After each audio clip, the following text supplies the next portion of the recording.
अस्सलाम वालेकुम दोस्तों, कैसे हैं? उम्मीद करता हूँ सब खैरियत से होंगे और मज़े में होंगे और हमारे लेक्चर एंजॉय कर रहे होंगे।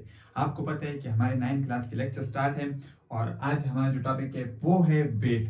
मतलब बुक में जो लिखा है वो सिर्फ वेट के बारे में लिखा है, लेकिन क्वेश्चन पेपर में वेट के बारे में नहीं आता। शॉर्ट क्वेश्चन आते हैं और वो पूछ जाते हैं कि what is the differentiate between weight and mass. मतलब आप लोगों ने डिफरेंशिएट करना है कि मास किसे कहते हैं और वेट किसे कहते हैं, दोनों को डिफरेंशिएट करना है। तो अच्छा, सबसे पहले हम समझ लेते हैं ताकि आपकी बुक में जो वेट है वो समझ आ जाए, फिर हम इसके डिफरेंशिएट करते हैं। तो वेट क्या है? अगर देखिए, ये मिसाल के तौर पर जमीन है। जमीन किसी भी ऑब्जेक्ट पे जो फोर्स लगाती है ना, फोर्स ऑफ अट्रैक्शन, जिसको अपनी तरफ खींचती है, तो वो उसके वेट के बराबर है। जितना उस ऑब्जेक्ट का वेट होता है उतनी ही वो जमीन इस पे फोर्स लगाती है। तो हम कहते हैं कि जो फोर्स लगती है किसी भी ऑब्जेक्ट पे, तो उसको हम क्या कहते हैं? वेट कहते हैं। अच्छा, अब हम आते हैं ना कि मास और वेट में इनमें डिफरेंस क्या है। इस डिफरेंस को हम समझते हैं। यहाँ पे हमने 4 पॉइंट लिखे हैं। मैं आप लोगों को वैसी जबानी को ज्यादा पॉइंट बताऊंगा, आप लोग लिखे तो अगर आप पेपर में वो लिखे तो अच्छी बात है, लेकिन ये पेपर के हवाले से ये बस 4 जो है ना ये काफी है। पेपर में मतलब जितने आपसे मांगते हैं बोर्ड वाले, तो उनके लिए 4 काफी है। तो सबसे पहले हम मास की डिफिनेशन देख लेते हैं। The quantity of matter on a body is called मास। किसी भी बॉडी में जो मैटर की जो क्वांटिटी होती है ना, उसको हम कहते हैं कि ये क्या है, उसका मास है। मिसाल के तौर पर आप लोग देख रहे हैं कि ये एक मार्कर है।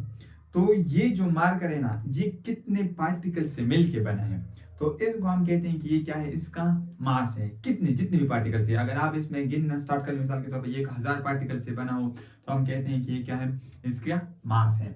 और it is denoted by m, और इसको हम रिप्रेजेंट करते हैं स्मॉल m के साथ। The SI unit of mass is kg, और इसकी SI यूनिट जो है ना वो क्या है, kg है।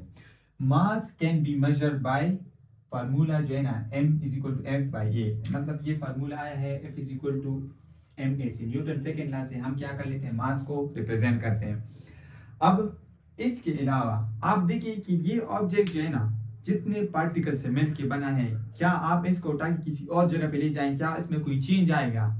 नहीं आएगा ना। तो इसका मतलब ये है कि मास एक कांस्टेंट क्वांटिटी है। कांस्टेंट का मतलब ये कि आप इसको कहां भी, इस मार्कर को उठा के अपने साथ चांद पे ले जाए ना, तब भी इसमें कोई जितनी जगह इसने गिरी है, जितने पार्टिकल से बने हैं, ये सेम ही होंगे। तो ये कांस्टेंट होगा। दूसरी चीज ये है कि मास एक स्केलर क्वांटिटी है। तो आप ये दोनों पॉइंट भी इसके साथ लिख सकते हैं कि mass is a scalar quantity और mass is a constant quantity. तो ये 2 पॉइंट अगर आप 6 लिखना चाहते हैं तो 6, बाकी लेकिन ये काफी है। अब हम आते हैं वेट की तरफ। जैसे मैंने कहा कि वेट जो है ना, जितनी जमीन किसी भी ऑब्जेक्ट पे जितनी फोर्स लगाती है, तो वो उसकी क्या है, वेट है। तो आप देखिए, the force of attraction of the earth on a body is called weight. जो फोर्स जमीन अट्रैक्शन की फोर्स जमीन किसी भी बॉडी पे अपनी तरफ लगाती है, तो उसको हम कहते हैं कि ये क्या है, उसका वेट है। अब डिनोटेड इसको m से किया जाता था, तो इसको w से डिनोट किया जाता है। और इसकी SI यूनिट जो है वो क्या है, n है। वेट की जो SI यूनिट जो है ना वो न्यूटन है, क्योंकि ये फोर्स है और फोर्स एक वेक्टर क्वांटिटी है, और इसको वेक्टर क्वांटिटी है और एक यूनिट लगाई जाती है। अच्छा, weight can be measure by W is equal to mg, और इसको हम इस फार्मूले की मदद से मेजर करते हैं, इसकी पैमाइश मालूम करते हैं। अब दूसरी बात यह है कि वेट आपके पास एक वेक्टर क्वांटिटी है। वेक्टर क्वांटिटी क्यों है? क्योंकि जमीन किसी भी ऑब्जेक्ट पे फोर्स लगा रही है ना, तो उनको एक खास डायरेक्शन में लगा रही है, हमेशा अपनी तरफ खींच रही है, और इनके दरमियान जो फोर्स है वो फोर्स ऑफ अट्रैक्शन है, और इसको हमेशा अपनी तरफ खींचती है। और दूसरी बात ये है कि ये जो है ना नॉन कांस्टेंट वैल्यू है। नॉन कांस्टेंट का मतलब ये है कि ये प्लेस टू प्लेस चेंज होती है। किस तरह चेंज होती है? अगर आप देखें, आप ये मार्कर है ना, इस मार्कर की कुछ वेट यहाँ पे आप देखेंगे तो आपको अलग सा नजर आएगा। आप इसको उठा के चांद पे ले जाएं तो इसका वेट कम हो जाएगा। क्यों? क्योंकि फार्मूले में देखिए कि ये जी पे डिपेंड करते हैं, और जी की वैल्यू जितना आप जमीन के सेंटर से ऊपर जाते हैं तो जी की वैल्यू कम होती जाती है, और वो आप सिर्फ इतना याद रखें कि ये कम होती है। इसका बहुत डिटेल जो है ना हम चैप्टर 5 में पढ़ेंगे, जहाँ पे एक टॉपिक होगा कि जी वेरीज विद एल्टीट्यूड, कि हाइट के साथ जी की वैल्यू क्या होती जाती है, कम होती जाती है।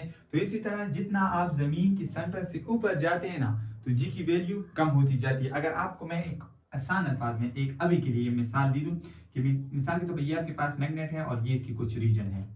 अब ये रीजन है, आप इस रीजन से जितना दूर जाते हैं ना तो इस मैग्नेट का जो असर होगा आप चीजों को अपनी तरफ खींचने का वो कम होता जाएगा। इस हाइट पे ये बहुत कम होगा, अगर इससे बाहर निकल जाए तो ये तो बिल्कुल जीरो हो जाएगा। इस लिहाज से ये जी भी ऐसी है, आप जितना जमीन से ऊपर जाएंगे जी की वैल्यू कम होती जाएगी। जब जी की वैल्यू कम होगी तो ये तो मास के साथ मल्टीप्लाई हो रहा है ना, तो आपका वेट भी कम होता जाएगा।